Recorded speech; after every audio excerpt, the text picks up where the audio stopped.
Greetings, dear viewers. Have you ever wondered that in the past a person could be arrested for wearing too beautiful clothes? Imagine being fined not for traffic violations but for an excessively luxurious meal or a hat of inappropriate style for your social class. Sounds incredible, right? However, for many centuries, such laws existed all over the world. Today, we embark on a fascinating journey through the history of luxury laws.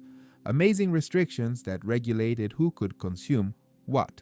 If you are interested in unusual historical facts and how society regulated itself in the past, be sure to subscribe to the channel and turn on notifications.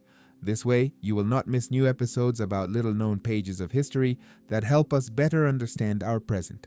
And now, let us figure out why these strange laws were needed at all and how they affected people's daily lives.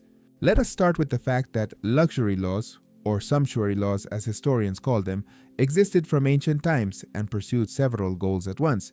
They determined who could wear certain types of clothing, consume specific products, use expensive materials and objects. In essence, these were instruments of social control that clearly showed who was who in society and did not allow lower classes to pretend to be higher ones. Do you think this was just a whim of rulers? Actually, everything is much more complex and interesting. In ancient Rome, already in the 5th century before our era, the law of the 12 tables appeared which, among other things, limited expenses for funeral ceremonies. Can you imagine authorities regulated even how lavishly you could bury relatives? The law prohibited using more than a certain amount of gold to decorate the deceased and limited the number of mourners. The reason was simple. Noble Roman families competed in the splendor of funerals, which led to the ruin of many aristocratic families. The state decided to intervene to preserve the wealth of the elite. By the way, these restrictions proved quite effective. Many ancient Roman burials discovered by archaeologists indeed correspond to the law's prescriptions. However, luxury laws reached their true flowering in medieval Europe. In the 13th century, King Philip IV, the Fair of France, issued a decree according to which commoners had no right to wear ermine fur, gold and silver jewelry, as well as clothing made from expensive fabrics. Just imagine, you could be arrested for wearing a hat made from the wrong fur. Aristocrats, in turn, had to correspond to their status. Dukes could wear one thing, counts another, and knights a third. This entire complex clothing code allowed one to instantly determine which class a person belonged to. Violators faced huge fines, property confiscation, and even imprisonment. Did you know that in medieval England, there was a law prohibiting people of a certain rank from eating more than 2 dishes in one meal? Under Edward III in the 14th century, a decree was issued that regulated not only clothing, but also nutrition. This was done not only to maintain social hierarchy, but also to save resources during war and crop failures. Imagine that in a restaurant, they refuse you dessert not because you do not have enough money, but because by law, you have no right to a third dish due to your social position. Interestingly, in Japan during the Edo period, which lasted from 1603 to 1868, there existed a particularly complex system of luxury laws. The shoguns from the Tokugawa dynasty created a detailed code that regulated literally everything, from materials for building houses to patterns on kimono. Peasants, for example, were forbidden to use silk, and their houses could not have more than one floor. Even clothing colors were strictly regulated. Bright shades were intended for higher classes, while commoners had to be content with muted tones. Violation of these rules was perceived not simply as a crime, but as a violation of cosmic order. What is striking is that in Japanese society, these restrictions often led to the opposite effect, the flourishing of refined minimalist aesthetics and attention to detail. Limited in their choice of materials and colors, craftsmen and artists learned to create incredibly exquisite things within the permitted framework. Thus was born the famous Japanese minimalism that today inspires designers around the world. Is it not amazing how prohibitions can stimulate creativity? Let us return to Europe. In the Renaissance era in Italy, luxury laws reached such a level of detail that they regulated even the number of buttons on clothing and the length of dress trains. In Venice, for example, special officials patrolled the streets, seeking out violators of sumptuary laws. They could stop a passerby and check the quality of his clothing, the number of decorations, and the correspondence of all this to his social status. And in Florence, there was a special tax on vanity. If a woman wanted to wear a pearl necklace or gold brooch, her husband or father had to pay an additional tax. It is especially interesting that even prostitutes in some Italian cities were prescribed to wear certain clothing, often bright red or with special distinguishing marks. This was done so that honest women could not be confused with representatives of the oldest profession. Paradoxically, sometimes high-ranking courtesans received special permits to wear luxurious clothing forbidden to ordinary townswomen. Thus, a noble lady could be dressed more modestly than a famous courtesan. The Chinese Empire also did not lag behind in regulating luxury. Under the Qing dynasty, which ruled from 1644 to 1912, there were strict rules regarding who could wear yellow clothing. This color was reserved exclusively for the emperor and his closest relatives. A simple person who dared to wear yellow clothing could be executed for insulting majesty. In addition, certain patterns, for example with dragon images, were also the privilege of the imperial family. Officials of different ranks wore special patches with animal images that precisely indicated their position in the bureaucratic hierarchy. But perhaps the most extravagant luxury laws were in pre-Columbian America. In the Aztec Empire, only the highest nobility and especially distinguished warriors had the right to wear clothing made from quetzal feathers, a sacred bird with emerald green plumage. A commoner caught in such clothing faced the death penalty. The use of gold, jade, and other precious materials was also strictly regulated. Interestingly, even food was subject to status restrictions. Cocoa, for example, was a drink of the elite, and ordinary people had no right to consume it. Russia also had its own luxury laws. Under Peter I, a tax on beards was introduced, which can be considered a kind of sumptuary law. Nobles and merchants who wished to keep their beards contrary to Western fashion, actively promoted by the emperor, had to pay a special tax. The size of the payment depended on social position.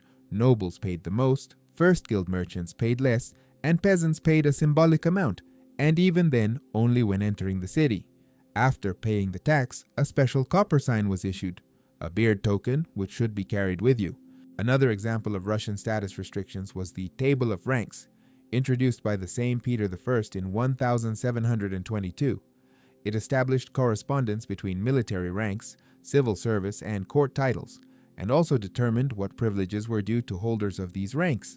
Much depended on rank, the right to wear certain types of clothing, the possibility of attending certain events, and even the right to a particular type of carriage. A logical question arises: how were all these numerous and sometimes absurd laws observed? Surprisingly, in many societies, quite strictly. For example, in medieval Europe, there were special officials who monitored compliance with sumptuary laws. They could stop a person on the street, check his clothing, jewelry, and even demand documents confirming his social status. In Japan, the system of mutual responsibility meant that the entire community could be punished for one person's violation. However, as often happens, ways to circumvent prohibitions were found. Rich townspeople in Europe who were forbidden to wear clothing made from expensive fabrics sewed lining from silk or velvet. Everything looked modest on the outside, but the person himself knew about his secret luxury. In China, craftsmen learned to create fabrics that change color in certain lighting. This way, one could almost wear imperial yellow without directly violating the law. And in Venice, noble ladies who were forbidden to wear too high shoes invented the famous chopines, platforms up to 50 centimeters high, which were technically not shoes, but rather walking devices. Interestingly, as capitalism developed and the bourgeoisie rose, luxury laws gradually lost their power. When wealth began to be determined not by origin, but by money, it became much more difficult to control who consumed what. The last European luxury laws were repealed in the late 18th, early 19th century, although some of their elements persisted longer. For example, in Japan, many restrictions were officially abolished only with the beginning of the Meiji era in 1868. However, it would be wrong to think that status restrictions have completely disappeared today. They have simply taken other, more subtle forms. Instead of laws, unwritten rules and social codes now operate. For example, in certain professional circles, there is an unwritten dress code, violation of which can cost a career. In some elite educational institutions, uniforms are still worn that instantly mark belonging to a certain social stratum. Modern analogues of luxury laws can also be considered some taxes. For example, Luxury taxes existing in many countries essentially perform the same function. They limit consumption of certain goods, making them accessible only to the chosen few, and exclusive goods and services available only by invitation. Is this not a modern version of status restrictions? Think about elite clubs that can only be entered by recommendation, or bags from certain brands that cannot be bought without a prior purchase history. It is especially interesting to observe how new status symbols and restrictions are formed in the era of social networks. Today, status can be determined not only by material things, but also by the number of followers, exclusive access to certain platforms, or the ability to be the first to try new technologies. Does not verification on social networks, available only to the chosen few, remind us of ancient distinguishing marks for nobility? The phenomenon of conscious consumption and minimalism, popular among wealthy people in developed countries, deserves special attention. Paradoxically, refusing demonstrative consumption becomes a new way to demonstrate high status. Once laws forbade commoners to wear silk and velvet. Today, a top manager of a large corporation can emphasize his status by wearing simple clothes and riding a bicycle instead of a luxury car. And yet, most modern societies regulate consumption significantly less than in the past.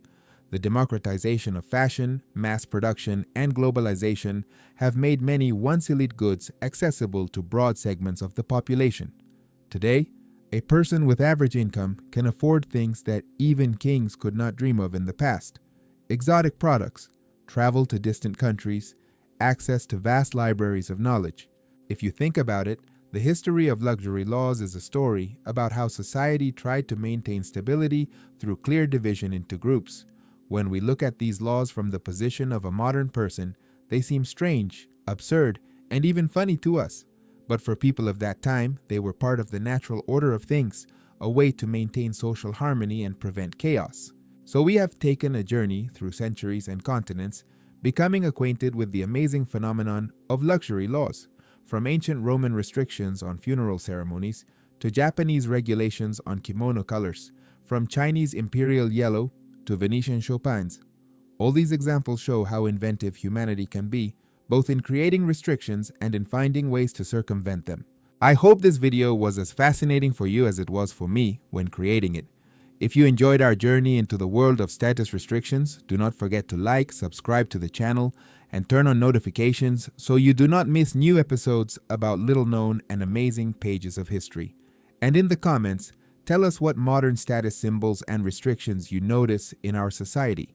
Do you think they are useful, or on the contrary, create unnecessary barriers?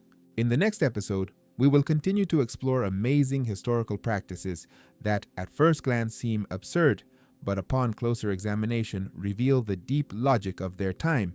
Stay with us, because history is not just a collection of facts about the past, but a key to understanding the present and future. Until we meet again.